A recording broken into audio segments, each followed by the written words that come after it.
ಸಾರಿ, ನೀನು ಫೋನ್ ಮಾಡಿ ಬೆಳಗ್ಗೆ ಬೇಗ ಬಾ ಅಂತ ಹೇಳಿದೆ. ಆದ್ರೆ 2 days ಇಂದ ನೀನು ಮೀಟ್ ಮಾಡಕ್ ಆಗ್ಲೇ ಇಲ್ಲ. ನಂಗೆ ಗೊತ್ತು ನನ್ನ ಮೇಲೆ ತುಂಬಾ ಸಿಟ್ಟು ಬಂದಿದೆ ಅಂತ. ಸೊ ಏನ್ ಮಾಡ್ಲಿ? I am sorry, I am very sorry. ಆದ್ರೆ ಏನ್ ಮಾಡಕ್ಕಾಗಲ್ಲ. ಏನ್ ಮಾಡೋದು? ಅಪ್ಪ ಏನಂತ ಗೊತ್ತಾ? ನೋಡು, ನಿಮ್ಮಿಬ್ಬರು ಮದ್ವೆ ಅಂತೂ ನಿಶ್ಚಯ ಆಗ್ಬಿಟ್ಟಿದೆ. ಸೊ ನೀವೀಗ ಪದೇ ಪದೇ ಸಿಗ್ತಾ ಇದ್ರೆ ನೋಡೋರಿಗೆ ಅಷ್ಟು ಸರಿ ಕಾಣೋದಿಲ್ಲ. ಹಾಗಾಗಿ ಮದ್ವೆ ಆದ್ಮೇಲೆ ಮೀಟ್ ಆಗೋದು ಹಾಗೆ ಹೀಗೆ ಅಂತ ಕಂಡೀಷನ್ ಹಾಕ್ಬಿಟ್ಟು ಮದ್ವೆ ಅಪ್ಪ ಸುಮಾರಷ್ಟು ಕೋಪಿಷ್ಟ, ನಿಂಗೂ ಗೊತ್ತಿದೆ. ಅದಕ್ಕೋಸ್ಕರ ಅಪ್ಪನ ಕಣ್ತಪ್ಸಿ ಸುಳ್ಳು ಹೇಳಿ ಯಾವನ್ನ ಮೀಟ್ ಮಾಡೋ ಅಷ್ಟೊತ್ತಿಗೆ ಈ ಜನ್ಮ ಸಾಕಾಗ್ಬಿಡುತ್ತೆ ನೋಡು. ನಾವು ಇನ್ನೇನ್ ಮಾಡ್ತಾರೆ? ಅವ್ರ ತಂಗಿ ಅಣ್ಣ ನಿಮ್ಮಮ್ಮ ಅಂದ್ರೆ ಮತ್ತೆ ಏನ್ ಒಪ್ಪಿಗೆ ಹಾಕ್ಬಿಟ್ಟಿರಂತೆ. ಯಾವ ಒಪ್ಪಿಗೆ ಗೊತ್ತಾ? ಕವಳೆಕಾಯಿ ಒಪ್ಪಿಗೆ. ಅದಕ್ಕಿಂತ ಆರಾಮಾಗಿ ಕುತ್ಕೊಂಡಿದ್ದಾರೆ ನಮ್ಮಪ್ಪ. ಸರಿ, ಅಂದಾಗೆ ನಾವಿಬ್ರು ಮತ್ತೆ ಯಾವಾಗ ನೀನ್ ಹೀಗೆ ಸುಮ್ಮನೆ ಇದ್ರೆ ಅವ್ರು 10 ವರ್ಷ ನೋಡು, ನೀನು ಸ್ವಲ್ಪ ಸ್ಟ್ರಾಂಗ್ ಆಗ್ಬೇಕು. ಇವಾಗ್ಲೇ ನಿಮ್ಮ ಅಮ್ಮನ ಹತ್ರ ಅಪ್ಪ ಅಜ್ಜಿ ಹತ್ರ ಹೋಗಿ ಬೇಗ ಅಪ್ಪನ ಮದ್ವೆ ಆಗ್ತೀನಿ.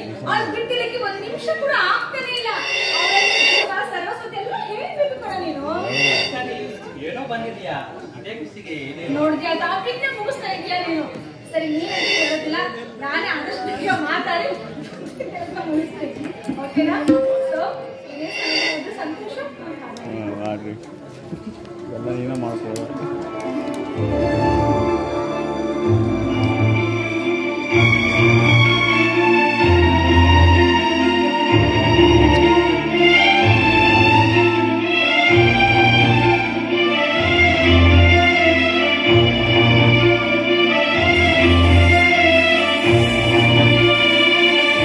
ಪ್ರೇಮ ಬರಹ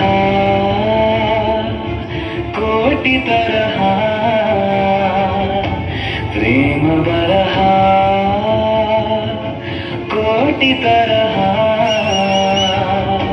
ಬರೆದರೆ ಮುಗಿಯದ ಕಾವ್ಯವಿದು, ಸವಿದರೆ ಸವೆಯದ ಸಾರವಿದು, ಹಾಡಿದರೆ ಮರೆಯದ ಹಾಡು ಇದು ಪ್ರೇಮ ಬರಹ. ಪ್ರೇಮ ಕನವಿ ಪ್ರೇಮ,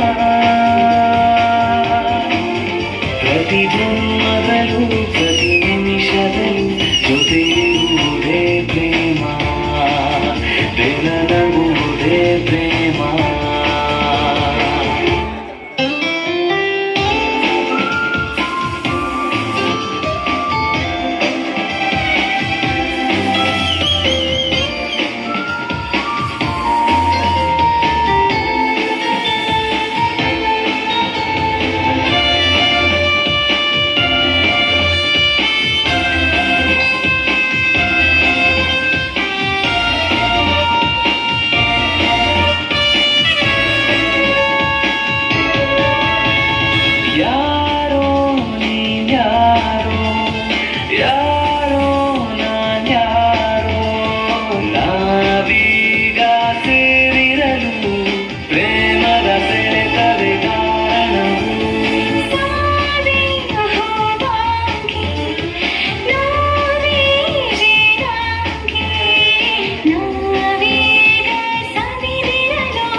ಮರೆಯುವುದೇ